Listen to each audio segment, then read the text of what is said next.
Welcome, blessed love. Here we are at Positive Vibes, and I have another reading for y'all. An amazing author. I can't describe him well enough with these words. And what I like to say about him, though, is that he definitely reminds me of family. He makes me, every time I look at him, I think of my dad. He kind of has the same build, same kind of look, and I love him so much. I love my father so much, and I love this author so much too. Not leaving you out, Mom. I love you too. Anyways, Dr. Afrika, Dr. Llaila Afrika. This brother, man, underrated by the world, you know.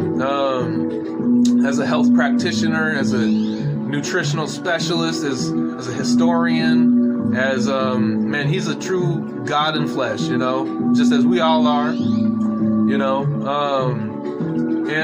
But he's tapped in. He is definitely tapped in. Back to it. So this brother, I'm just gonna read some of the little quotes from the back of his book, give you like his own review of himself in a way, coming from other people, you know. These are other people's quotes about him. So this first one says, a pioneer work in the field of health, Nutricide gives bold insights into holistic health and clearly is a brilliant fire for African nutritional liberation. You are our George Washington Carver of nutrition. From Jitu Wezi, Afrocentric education pioneer. That's what Jitu Wezi is, Afrocentric education pioneer. Next one says, you're a fine young man. Give grandma a hug. I miss you. It is a good thing you do with health and all. I still think you look like a preacher. You still eating rabbit food? From Sarah Robinson, his 100-year-old grandmother and oldest living relative. I don't know if she is still alive with us right now.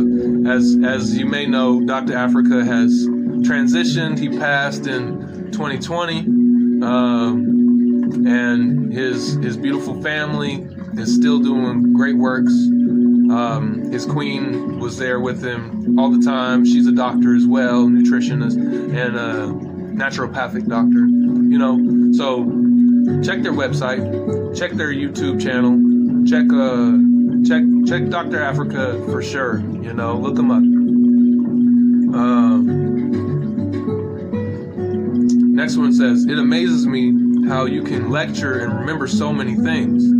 You are a nice person, not because you are my child, but because you are nice and very tolerant.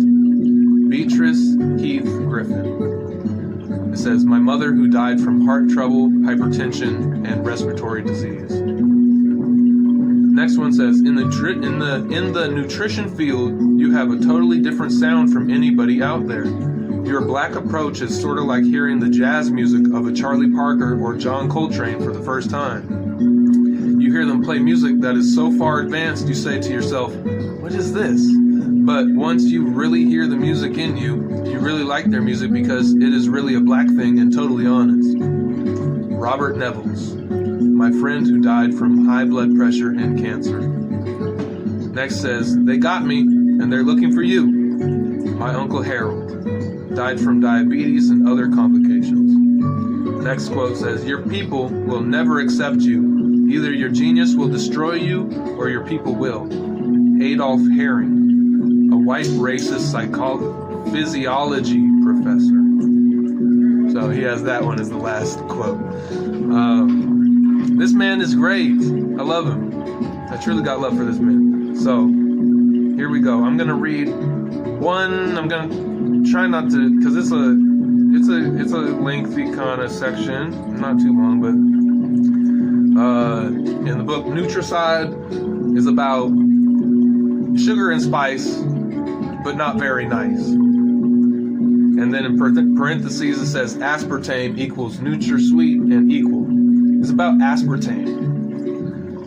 Sugar and spice, but not very nice. Aspartame is an artificial sweetener that is 200 times sweeter than white sugar. It is totally synthetic and is made with a toxic poison called methanol. Methanol is combined with aspartic acid and phenylalanine and called aspartame, with the commercial trade name Nutricide or equal. Methanol is toxic to the thymus as a gland, while excessive amounts of aspartic acid and phenylalanine are toxic to the liver. It is cheap to make and yields high profits. And if you don't know what aspartame is, aspartame, I mean, like, he's going to describe it, what it is chemically and what it's involved in, but I'll just say this right now, is that when you go to the grocery store and you see any pack of gum, that's the first place that I noticed it. Any pack of gum that is not saying like natural, organic, and plant-based, if it doesn't say all that, and you look at the ingredients, it will say aspartame as like one of the top listed ingredients. Aspartame is the sweet source, is the sweetener. That's what he just says, 200 times sweeter than white sugar. And you will not fail in finding it in every single pack of gum, every single sweet object, sweet food or thing that you put in your mouth has aspartame if it's not organically sourced, naturally sourced, So just check it out. It's in sodas. It's in almost all sodas. Or high fructose corn syrup. That's another one. I'm sure he's going to dig into that somewhere in this book. But right now we're talking about aspartame. The U.S. Food and Drug Administration has reported that the common symptoms of too much aspartame is dizziness, nausea, vision problems, seizures, malaise, and recurrent headaches. The Center for Disease Control has reported that the majority of complaints about aspartame are neurological.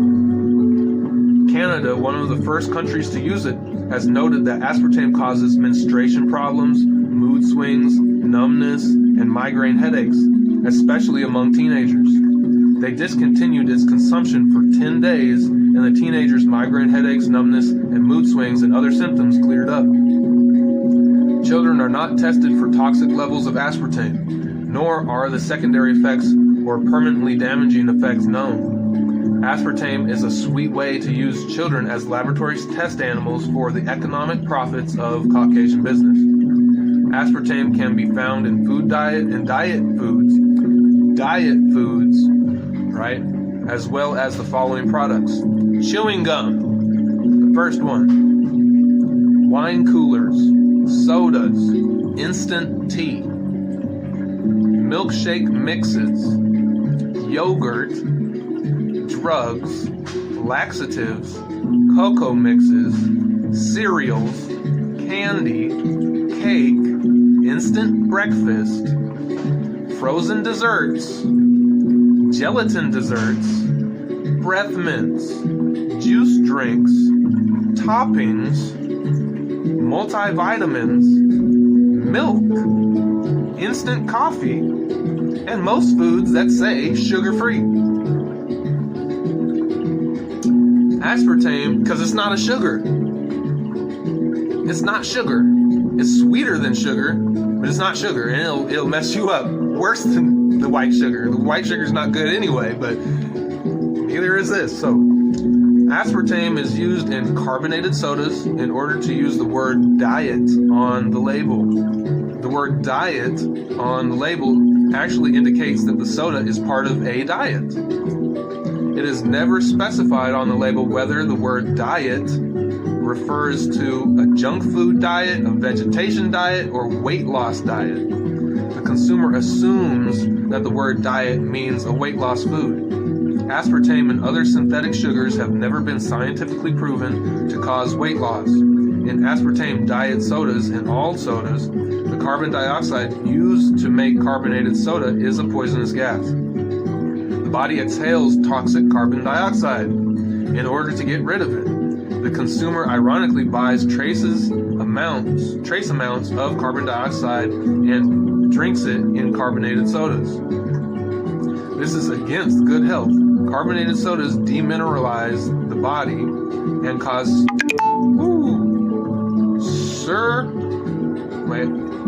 cirrhosis? Okay, I don't know if I'm saying that right, but cirrhosis. Hardening of the liver. Hardening of the liver, cirrhosis. Harmful synthetic sugars are in sugar-free foods. If a food tastes sweet, a type of sugar is in it. A type of sugar, right? The Food and Drug Administration only classifies white sugar, glucose, as an official sugar. So whenever they say, so the word sugar-free means white sugar is not in the product. So they tricking you with words, the word playing and we should know this. Everything that we eat, when it says natural flavor, what is that? They're not open enough to just tell you what the flavor is. Anyway, sugar-free means a synthetic poisonous sugar such as aspartame is in the food. Synthetic chemicals such as artificial sweeteners are addicting and harmful.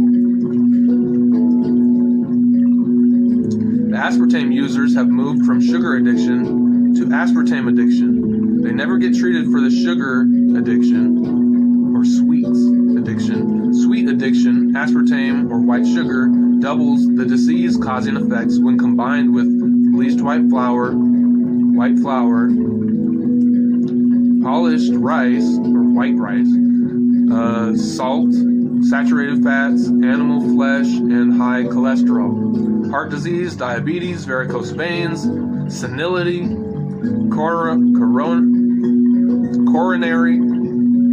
coronary artery disease, circulatory problems, cancer, and many other diseases are directly related to refined carbohydrates such as white sugar, bleached white flour, etc.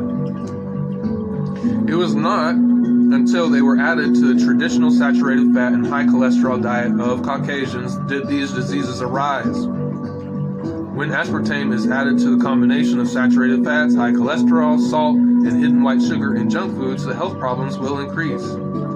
These foods are toxic to the pancreas, liver, pineal gland, and the entire body. Drugs such as aspartame are synergistic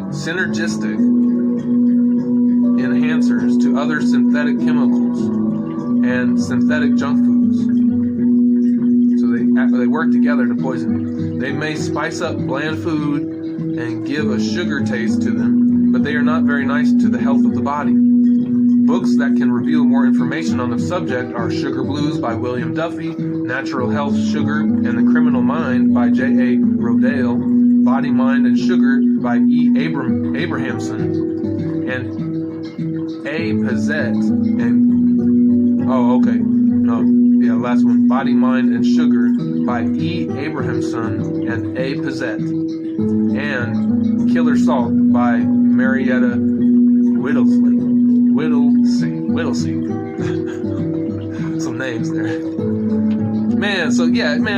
This is almost done. I think I'll just read the rest of it. Caucasian businesses use lies to sell white sugar to those desiring natural sugar.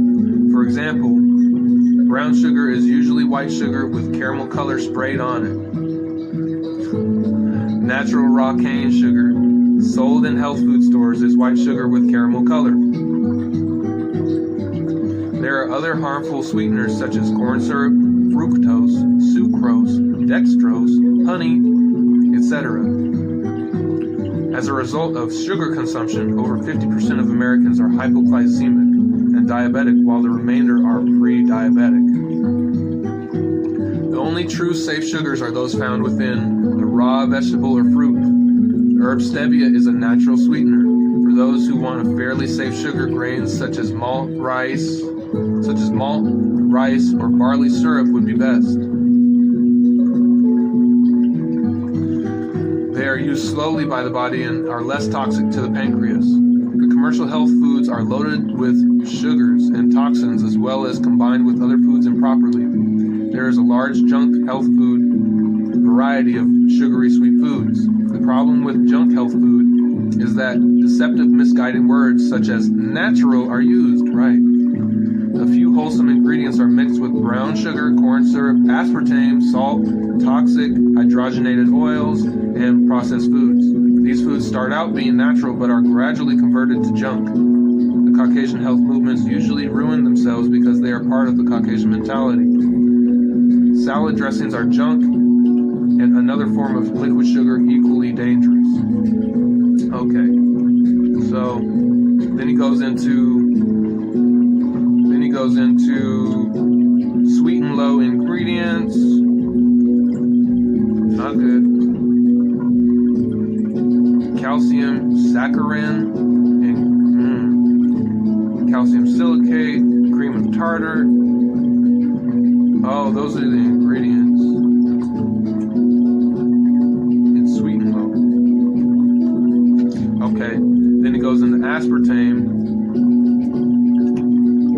Yeah, this is a heavy book with a lot of information. You know,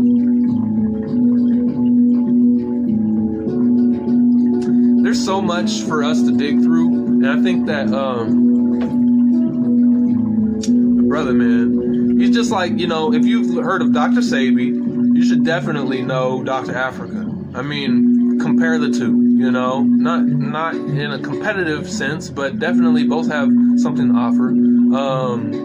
And you know, don't go so hard on your own self that you can't, you know, make ends meet with the food. Sometimes, like, you reading stuff like this, be like, oh man, so I want to cut out everything, and then you don't know where to even start. You don't know what to find out here. There's not much to find, you know, in certain places that we live, you know. So you want to go step by step. Remember, like, you know, seeds grow from a small thing into a big thing, but it takes a lot of time. It takes effort and energy, it takes consistency, it takes love, it takes, you know, attention, and it doesn't happen overnight. So when you're trying to change your diet, you know, don't expect like a jump to the finish line, you know. But move how you are ready. Move at your pace. If you're a sprinter and you know how you move, then do your damn thing. If you are a marathon runner, then I mean, take it at your pace. You know, just keep moving consistently forward with it. You know, ask questions. Look into books, look up things online, and, you know, learn from those who have experience in the field. When I switched over to being ITIL and vegan, my wife, she was already doing it. She showed it to me. I had no interest, no intention, no intention to start that type of lifestyle transition prior to meeting her at all. I had no inclination to be vegetarian or vegan, right? But it's been over 10 years for me now, and I feel amazing. And the information is empowering. It is something that I feel has paved the way for my confidence right now in this pandemic time. And you know, I feel blessed, man. I feel so blessed. Just because God, man, set the way for me and I listened, you know? And, man, there ain't nothing. You just give thanks to the Creator, you know? Always pay attention to signs. Pay attention to things that strike a chord in your heart, you know, and make you feel like you're vibrating with it, you know? And, you know, Yes. With sweeteners that I use, we use agave. You know, they may or may not be the best thing. We don't use it all the time, but I'm not super hard on myself that I you know, we're okay with it. Every once in a while we use honey. He said honey's not so good, but he did. I don't know if he was mentioning like a certain specific honey or if it's just like all honey. It didn't really specify, but definitely keep your mind open. Don't like say, oh, I'm not gonna take none of these things, because that's kind of like with Dr. Sebi's list. I love Dr. Sebi, but his list is hard to stick to when you live in a place where all they have in the grocery stores are the things that he says not to eat, you know, so you can't really eat anything. So, I mean, take it at one step at a time, you know,